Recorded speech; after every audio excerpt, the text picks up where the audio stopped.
So we learned that all people really have this strong need for control. And you'll hear them ask the question about what happens when you can't find the remote. So when you talked about having it, you know, that's a sense of control that we have, and everybody wants it. Where do you see it the most in our kids is the twos. They've now learned to talk, to walk, to make noise. They have effect on their parents, and they're going to use it. They're experimenting with the power that they have. The next time that appears is somewhere in adolescence for those kids.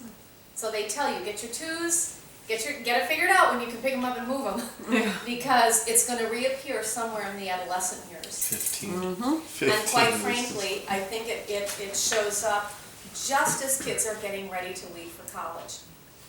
It's called individuation, and kind of all of that is happening. I have to be my own person apart from you. And in order to head off to college, I cannot be too connected to my mom and my dad. I have to have a little bit of, and some kids do it very gracefully, and for some kids, it's a little hurtful to the parent. But if I get it, and I expect respect, it will all go pretty well. It's okay. Go ahead and be your own individual, but I expect you to treat me with respect. You know, to get some of the things from us that you want, that will happen when you're respectful. Be your own person. Good luck with that. 3 is way worse than 2. Yeah. Because I get so much better at negotiating or trying to, and my big line is, we're not playing, let's make a deal. Yeah. Which, I mean, I'm trying to get past now. I'm trying to give her better choices, but yeah. Well, we're going to talk about that tonight, so I think that will help you a little bit. And I love how you say that, we are not playing let's make a deal. You know, and you said it really pretty well. They have now gotten very skilled in their communication, and they begin to understand a little bit of manipulation. I mean, that is crazy. And as the parent, if I get that, then I'm going to set some limits that. I think it's amazing, maybe you can identify with this, or anybody who's got a 3-year-old. They can play each parent. I mean, the stuff that they know they get away with That's him. because they got that's Candace and Kristen, I'm a Allison. pushover. Those two they play me more than the little ones That's do. true too. I get But- that, but Mom said. Yeah. And how do you she handle knows. that? I usually yield to it because, tell me if I'm wrong, please. Well, I don't know that there's a right or wrong. Every time, well, that Mama said that. All right, I'm fine. Allison does that all the time. No, there are times when you check with me. Phew. Yeah. As Are many you times- talking about Alexa? She- Or are you talking she about the can't boys? talk. I'm talking about the boys. She can talk. I You mean, can Mama, say, Mama, that's all I said. Mama, You're talking Mama. about the boys though, pinning She you never You're against just each upset other. she's not a daddy's girl anymore. Not at all. She will be. Yes. She'll be back. What is your suggestion there, Pam, regardless of their Well- age, when they pin you up against each other like that? Cute little story. First of all, I think you guys, what kids are going to really want the most is to know that their mom and dad will communicate We're on with the each other. same page. So typically it would be, you know what? If I need to, I would say, I'll be checking with mom. That's one way. Now, sometimes that's not possible, right? Mom's gone for the weekend or whatever. And I had a cute dad in Madison. He was one of the strength coaches for the Badgers, and there was a group of parents that had put this toddler thing, so he's really kind of a macho guy, pretty quiet. His wife organized the class, and he said, about the 3rd or 4th week, he said, okay, I did something, and I just need to know if this is right. And I went, Brian, I'm thinking whatever you did was probably right. He said, Kristen was gone, and the boys, I told them they needed to pick up downstairs before we had dinner, and they said, Mom never makes us do that. And he goes, what should I have said? And I said, well, let me ask you, what did you say? I'm not Mom's Yeah. not here right now, go pick That's up. Mama's not here right now. right.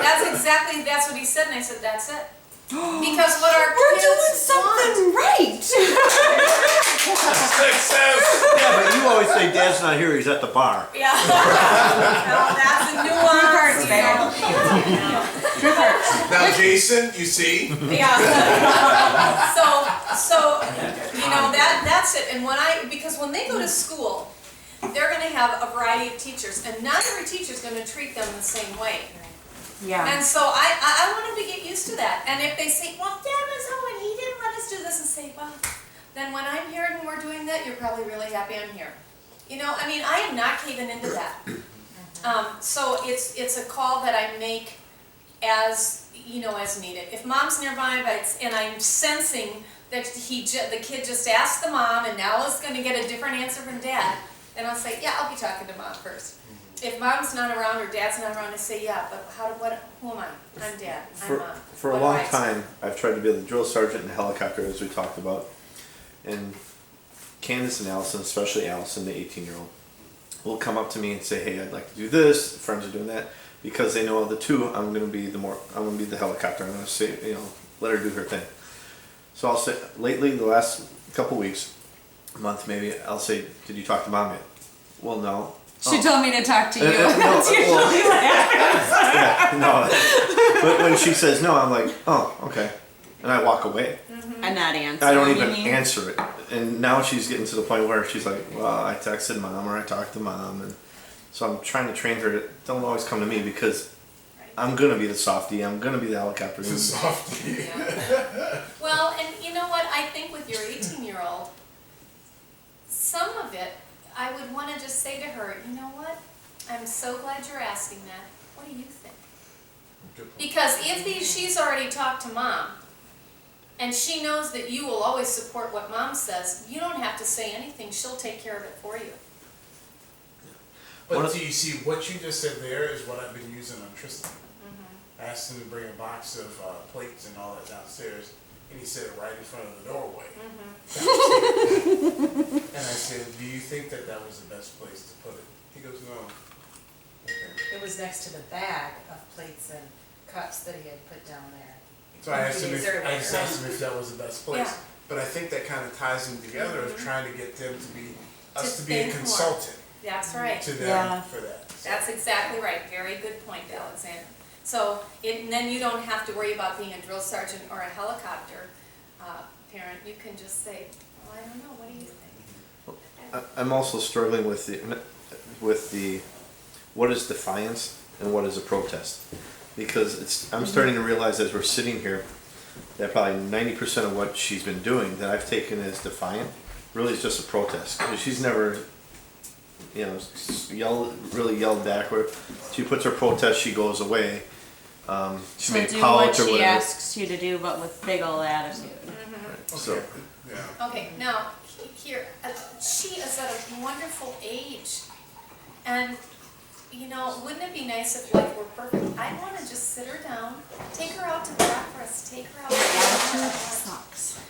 Yeah, well, but see, that's what I want to approach, and I would say, you know, it's that old management principle, nobody cares what you think until they first know you care what they think. So if I come at it from a consultant perspective, I'm gonna take her out to dinner where, and there's a really great book, I'm drawing a blank on the guy that wrote it, but it's called, Come on, Pam. yeah, something about, Ready to go here. yeah, no, it wasn't Stephen Covey, it's oh, golly. It's like harder. Yeah, no, now I've got that. But it was 7 steps to really love your teenager. Oh. And I've got the book at home, or maybe you can even find it on there. But at any rate, one of the things he said is take your kid out to dinner at a restaurant that is traditionally really slow with service. Because it Burger draws. Hearts like we're the capital.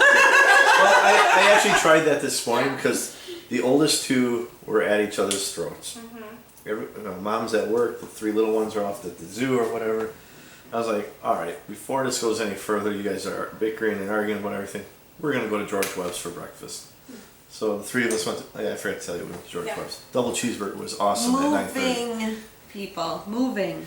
And we sat there and it's like, all right, what are we actually arguing about? And what should we do about this? And before you know it, It was nothing. it was nothing and it worked out well. So. But the service was fast. Good. Okay. Yeah, I would expect that a little bit. But here's the deal.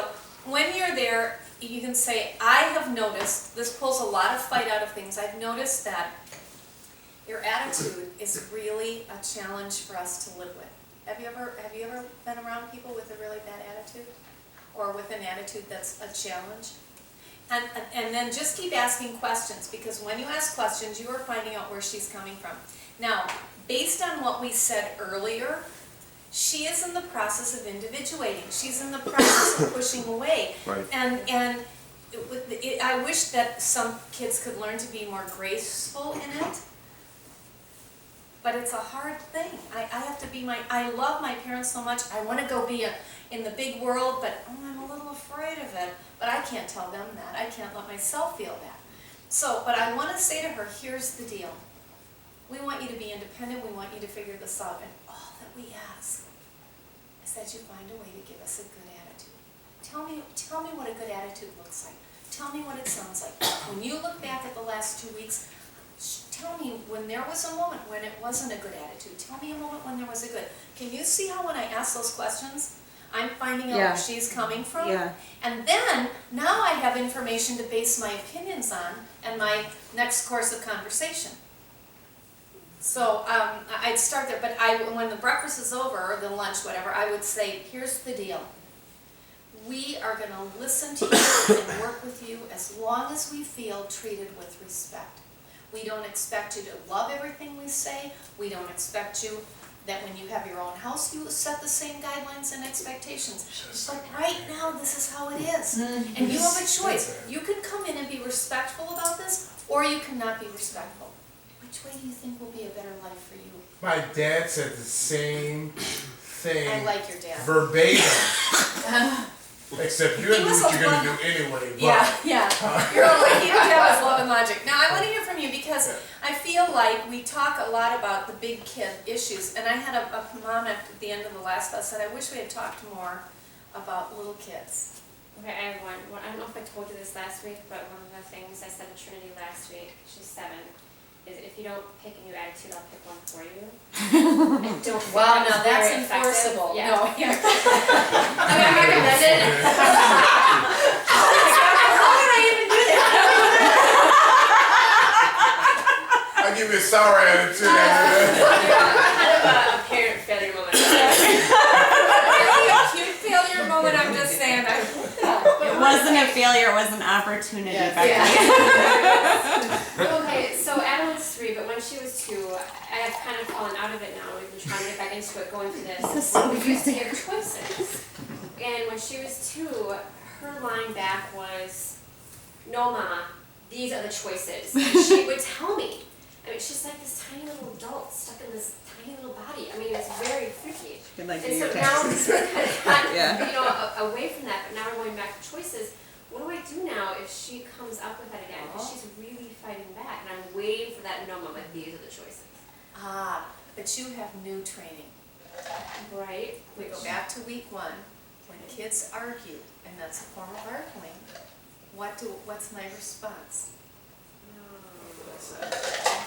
You consider it as a form of argument. That's We don't think of it as a form of arguing, but they're trying to use their words to manipulate us into a different Right. direction. So you just look at, and you smile and you think, you are brilliant. And what did I just say? Lars goes ballistic. You know, and you just do not move from that. And so hang on, and when we go through these next few pages, let me know what you think about that, because we are gonna talk about that. But I wanna hear from the people with little people and big people. We got the little ones too. Yeah, I know you do, you cover it all, but we're talking about big people, and I had a little people thing over here. All right, so now I we're, have a quick okay. question. Sure. Real quick.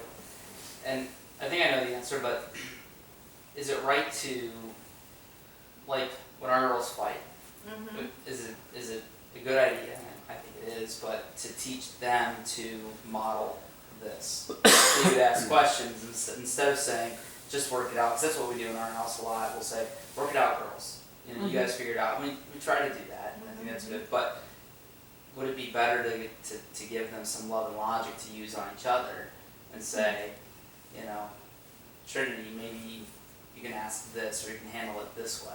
that is a great question. So I'm the kids are curious using about the it, same Yeah. thing. because I the think kids are that- using it on each other, but then when you're doing it to them, now they're getting it. They're saying, oh, that makes sense. You know. Well, you are modeling it for them, and so you can say if you're ever not sure how to do it, just watch Mom and Dad, because we try to do it. You're time you're gonna create. Yeah, that's right. Except that time, forget that one, right? But you But mean like okay, Trinity, why is your sister yelling right now? What's the problem? Like that kind of A little bit, that certainly is a bit of teaching empathy, and empathy is that let's walk in the other person's shoes a little bit, not sympathy, difference between empathy and sympathy. But I think your question is your answer, absolutely. And so how do we do that? You know, that's what the guidance office does, lots of stuff like that in schools. We call it peer mediation. And if you ever go through a peer mediation program, one of the things we do is we ask the person, tell me what happened. Now you tell me what you just heard him say. So there's some really clear, and now you tell me what happened. What did she just say? Now, where do we go from here so we can find win-win? So some of it would look absolutely like sitting them down and saying, you know, we've not at the moment, because when they're fighting with each other, they're in Yeah. brainstem. But and then I want to say, if it all is based on how it hassles my eardrums. If I've got a really tolerant day going on, I can handle a lot of that. If I have had a terrible day, I can't handle very much. And what they will learn is get yourself someplace else. Put a wall between all of us. You can say it any way you want, but if you want to be in here, you got to figure something out. But when it's not the next morning or the next evening, I might say, hey, we're going to do a little role playing here. And you can set up a situation and you two can mimic them and then say, is that fun to listen to? Not fun for us either. And say, would you like to see a different way to handle that? I remember the first time, and your kids are watching, they will pick up, just like Charlie picked up on setting those limits. When Quinn was about 3 and Patty was 2, and Aaron's in the shower, and Patty got a hold of the remote, she had them both watching Sesame Street, I don't know, something, whatever it was, and Patty's clicking it, and it was driving Quinn nuts. And so Quinn jumped off the bed, and she goes, come on, Patty, and Patty would have followed her anywhere, and he followed her right out of her mommy's room, across the hall into his room, and she walked in the room, made a big circle, Patty's following her, and she walked out and shut the door. And he's in the room. And Aaron said, what a clever kid. well, what was that about? And she said, he wasn't very much fun to be around, Mom. And that's what she had heard from her mom. And she was absolutely right. And I think I've shared with you other times where she said, hey, Patty, you can give me more blocks and I'll stay down here, or I'm going upstairs. And he didn't want to be down there, so you know, where did she learn that language? How her parents used it. So we're going to be talking about choices right now pretty much. So, okay, 4-3, when we try to hoard. No, go across. You were right. Don't press select yet. Freeze. Do it. What's wrong with you?